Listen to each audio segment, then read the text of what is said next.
A parte boa do hype, antes de tudo, é de adolescentes estarem tendo acesso a livros em redes sociais vizinhas, né, que eu não preciso dizer o nome, e estão aqui, você tá lá zapeando conteúdo e você de repente,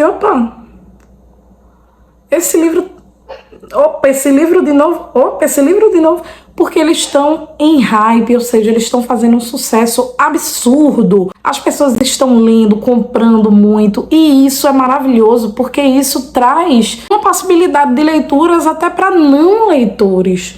É mais fácil que não leitores iniciem a leitura por esses livros. Eu, além de leitora, escritora e influenciadora literária, eu sou professora de língua portuguesa, né, gente? Eu trabalho com esses adolescentes no meu dia a dia. Então eu vejo no dia a dia deles como é que eles têm acesso a essas leituras. E é muito por rede social, pelo hype. Isso é positivo. Só que o hype traz uma coisa muito negativa, que é o que a gente vai se deter nesse vídeo, que é a questão da validade da leitura. Validade na questão de ser válido como um produto mesmo. Tem muita gente que diz assim, não vou ler esse livro mais porque já passou o hype. Por mais que ele seja muito bom, o hype dele já foi, então não me interessa tanto. Isso aqui foi só um exemplo, tá, gente? Outro que eu não vou pegar, mas que tá aqui, que o hype... Deixa eu ver se tá próximo. Se tiver próximo, eu já pego. Tá assim. Aqui é ao vivo, tá, gente? Os Sete Maridos de Evelyn Hugo, ele teve, eu acredito que de certa forma ainda está, num hype absurdo. Pra mim, isso não é tão definidor em eu fazer uma leitura. Eu sei que ele ainda está em certo hype, ele ainda tem certo hype, porque eu vejo muita gente falando desse livro ainda nas redes, mas eu acho que já esteve maior. Inclusive, eu acho que vai ter o filme, né? Ou é série dele, eu não me lembro. Então, de certa forma, esse hype vai voltando e por aí vai. Ou então vai se estendendo, né? Vamos acompanhar. Eu sei que um livro tão bom quanto Os Sete Maridos de Evelyn Hugo, ele merece ser lido em qualquer tempo. Isso é uma opinião minha e eu acho que vai continuar sendo. Por quê? Porque foi um livro que me pegou pela história, ou seja, pelos personagens, pela narrativa, por tudo, pelo pano de fundo ali. Tudo nesse livro me envolveu muito. Aqui foi a mesma coisa. Extraordinário, quando eu li Extraordinário, eu gostei muito de muitos aspectos dele. Ele fez certo sucesso na época, inclusive virou filme, tamanho foi o sucesso dele. Mas ele não é mais tão falado quanto antes. Por quê? Porque o hype dele meio que se foi.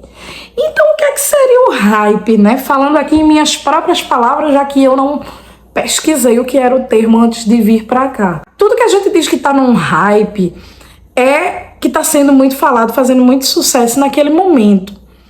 E aí a gente fala muito sobre aquilo, muitos conteúdos sobre aquela coisa é criada. Coisa essa que no nosso caso vai ser um livro, mas poderia ser qualquer outra coisa, uma marca, um influenciador, qualquer situação, qualquer coisa que esteja fazendo sucesso pode vir a ser um hype. E isso é positivo pela maneira que eu disse lá no início. É bom demais ver um livro bom como esse num hype. Claro, não são apenas livros bons que entram em hype, não são apenas situações e pessoas boas que estão num hype. Isso acontece em todos os âmbitos, não seria diferente na literatura. Tem coisa que está num hype e não vai te acrescentar muito. E mesmo assim eu não acho que a experiência vai ser de todo ruim, porque eu acho que a experiência de leitura ela nos forma enquanto leitor de toda maneira, queira a gente gostando daquela leitura, queira a gente não gostando.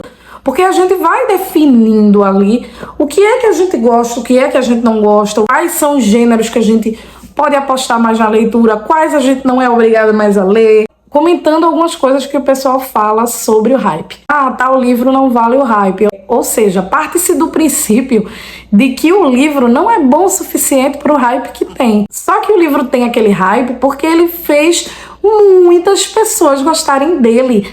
E isso não te obriga a gostar dele, entendeu? Então, assim, dizer que não vale o hype é meio esquisito nesse aspecto. Tô dizendo aqui que você não pode falar a frase, você pode falar o que você quiser. Mas eu tô questionando alguns desses termos que eu acho estranho. Outra frase que eu escuto muito, tanto no BookTube como leitor comum falando é: ah, eu ia ler, mas meio que já passou o hype, né? Cara, se você acha que a leitura é boa e vai ser boa pra você, a história não mudou porque o hype acabou, sabe? Então, vai lá e lê. Você só vai tirar a prova que gostou ou não lendo. A gente muda todo o tempo, claro, de ideias sobre os livros que a gente quer ler. Mas é importante pensar se a gente tá realmente mudando de ideia ou se a influência foi tanta desse hype, desse falado hype, que a gente não sabe nem decidir o que é realmente que a gente quer ler e o que é que a gente quer desistir. A gente tem que fazer essas decisões sabendo, claro, que elas são influenciadas. Porque nós não somos diferentões, que não vamos ter influência de ninguém, de nada. A gente tem muita influência, mas a gente também tem o poder de escolher, mesmo diante dessas influências. A gente tem que escolher. O que é que vai fazer a gente escolher? Opiniões alheias por meio de resenhas, sinopses. Sei lá, se você tiver uma leitura mais urgente no momento, talvez aquela não seja a leitura para você naquele momento. Mas questione um pouco o hype, porque o hype ele pode ser interessante para você sim, se você souber utilizá-lo. Eu gosto de acompanhar o que está no hype para ver se eu tenho interesse em ler aqueles livros, para ver se ele tem apelo suficiente para me fazer ler. Por exemplo, a Colleen Hoover é uma autora que eu nunca li. E eu não tenho pretensão de lê-la por enquanto, sabe? Mas é porque eu não tenho pretensão de lê-la por enquanto. Eu até já cheguei a comprar um e-book, mas eu não sei porque eu não priorizei essa leitura. Então, o hype, ele tá ali para me servir. Eu acho que tem que ser assim, né? O hype está ali para me servir e não eu estar ali para servir o hype. Com essa coisinha linda, fica complicado de deixar as pessoas olharem o que eu tô dizendo, né, bebê? Ainda bem que mamãe já tá acabando. Eu realmente gosto de trazer essas discussões aqui, porque faz a gente reavaliar quais são realmente os nossos gostos, quais são nossas influências, se a gente não tá se deixando influenciar além da conta pelos outros e esquecendo de listas que às vezes até são nossas. Porque já parou para pensar que às vezes a gente compra muito livro e aí a gente volta para aquela discussão que eu fiz sobre consumo e eu vou deixar para vocês verem aqui na descrição. A gente faz muita compra baseada também nesses hypes e daí quando a gente se volta realmente para nossas leituras, a gente se baseia muito mais naquilo que a gente quer ler. E o que a gente quer ler nem sempre é exatamente o do hype que a gente comprou, não é? Me diz aí, o que é que você acha sobre isso nos comentários. O hype para você é bom ou ruim? Ele define o que para você é leitura ou não. Lembrando que aqui eu não estou querendo valorizar ou desvalorizar nenhum tipo de livro, até porque dentro do hype podem ter livros considerados cult, alta literatura. A exemplo do Torto Arado, que eu até tenho aqui em casa também, do Itamar Vieira Júnior. Deixa eu ver se ele tá perto. Tá. Que fez um sucesso estrondoso. Ele primeiro ganhou um prêmio em Portugal, depois ganhou o prêmio aqui no Brasil. E aí, galgando leitores, galgando sucesso. Sensacional, né, gente? Sensacional. Um hype.